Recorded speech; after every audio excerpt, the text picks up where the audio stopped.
Hi everyone, welcome back to my channel all about psychology and health.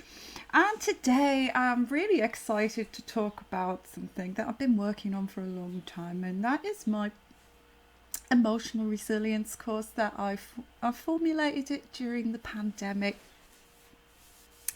And this is a course that I've run at Mind over either 3 or 6 sessions, each session lasting either 2 or 1 hours.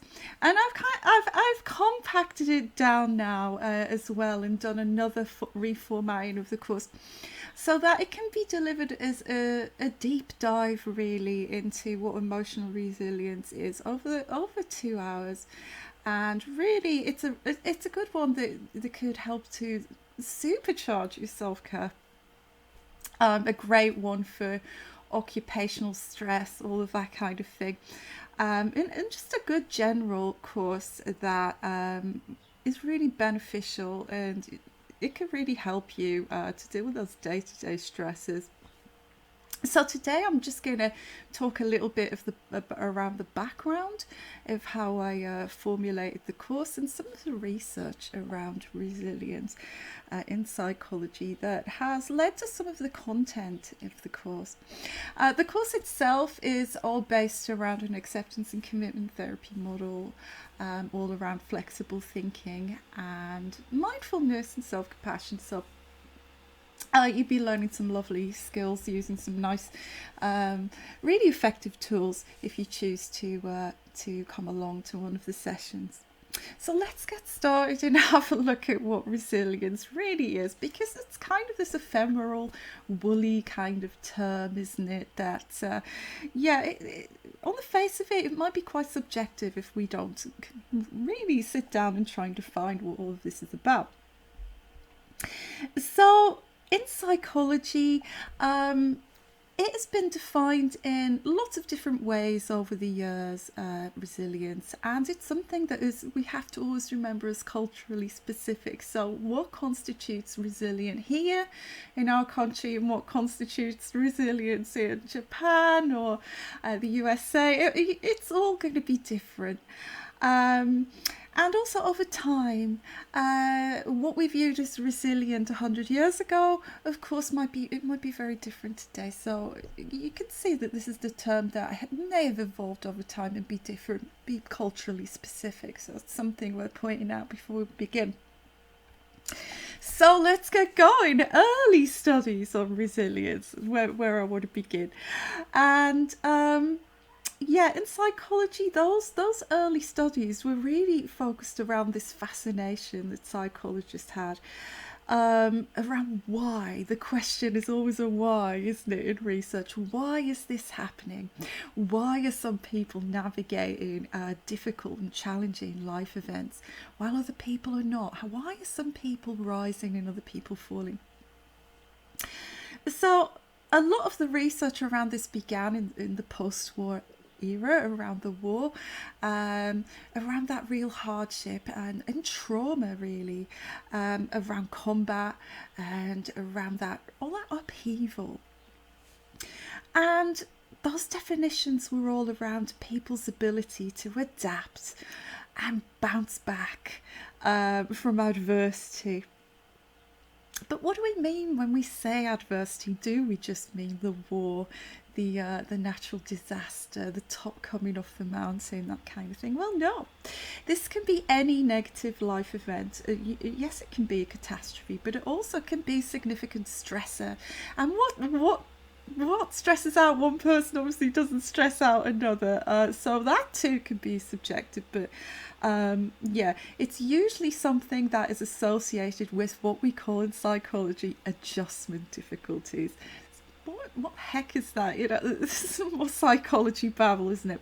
It just means difficulties with your day-to-day functioning. So any event that can have a negative impact on that, we would define as adversity when we're defining this stuff around resilience. This is the kind of stuff that psychologists have been really interested in.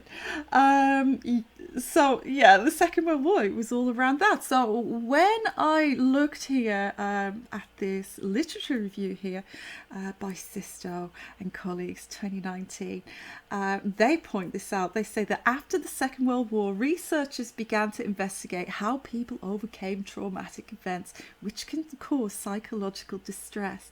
Issues concerning the possibility of transforming a destabilizing event into a personal search engine.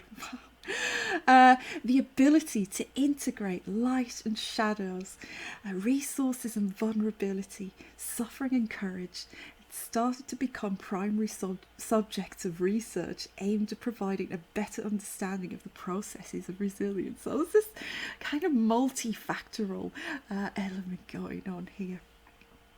Back then, people were really trying to get to grips with what makes some people resilient and not others. So further studies, we move along the timeline here, and we come along, researchers come along, don't they, and they look at the previous stuff, and now as we move on through time, researchers began to pick up and think about that and think, well, hey, okay, so trauma has some sort of bearing on resilience. So how can we prevent that? What are the protective factors that make somebody more or less likely to be resilient? And how can we intervene in this trauma? And this all kind of led in developmental psychology. My lovely colleagues in developmental psych became very fascinated with this, and attachment and ideas around childhood development, how we develop from being little babies to adults, and that process of attachment to primary caregiver, all of that stuff, and how difficult childhood experiences, things like trauma and abuse, neglect, things like that, can impact on someone's resilience. And what things can impact on that and make that less severe? Protective factors. So moving along a bit more in time, we've gone through all the early studies, we've moved on through developmental stuff, and now we arrive at Richardson and colleagues, 1999, the late 90s, have come along with this idea that resilience is a process, as well as kind of a trait, a personality trait. It's also a process. And why is that important? Well, if it's a process, if it's not just here's your slice of resilience you're born with, if it's a process, if there's something more to that, then that's something that can be developed. It can be changing. And if it's changing, if it's not fixed, then we can improve it, can't we? We can do those interventions to improve people's resilience. And we call that an integrative theory. And what does that mean? Well, that means we're pulling together all different bits of previous research. We're considering the developmental stuff, we're considering the biological stuff, we're considering everything. So we're moving on from this idea that resilience is just fixed, and we're looking at it as a process, something dynamic. Very interesting stuff. And as a practitioner, that's the theoretical standpoint that I come from. But we can even develop this further, can't we? Because in this theory as well, we're not just talking about this as a process that can be changed, we're talking about it as a process that can be transformational. It can lead to what we call in psychology a cognitive shift, this sort of I've seen the light moment. It can be life-changing. So hardship can help you to with your personal growth. It can help you to become stronger. It can help you to learn, and yeah, it can lead to thriving in a way that may not have been the case before that event happened to you. So, yeah, this is the perspective that I come out with the course that I deliver, and it's a very hopeful one. It's linked to positive psychology and ideas around that, and I kind of I integrate that with acceptance and commitment therapy, compassion and mindfulness and flexible thinking. Of course, it's very positive stuff.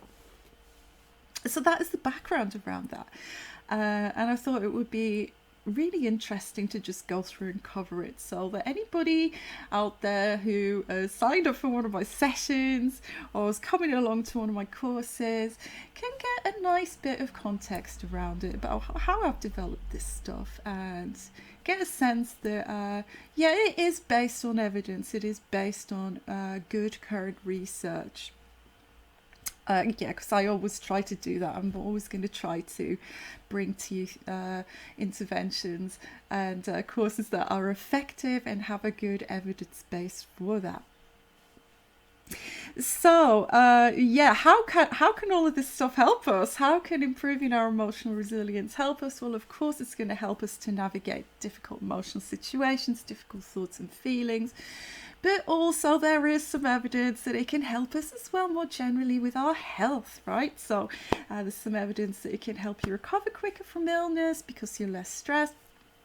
This idea that our minds and our bodies are just linked. So improving your resilience is just going to help you all around. It's going to make you feel more able to deal with life stresses and just make you feel more well and happy in yourself. And that is what we all want, right? So, just to wrap it all up, this definition that we've got of resilience, we've got 5 elements that they pulled out of the research here. I'll quickly go through them because you can expect me to cover this stuff in the course. The first is the ability to recover from a stressful event. The second is that it can be seen as a character trait, a kind of functioning that it characterizes an individual, so you can see it as a personality trait. The third element of the definition is it is most certainly defined in the research as the ability to bounce back.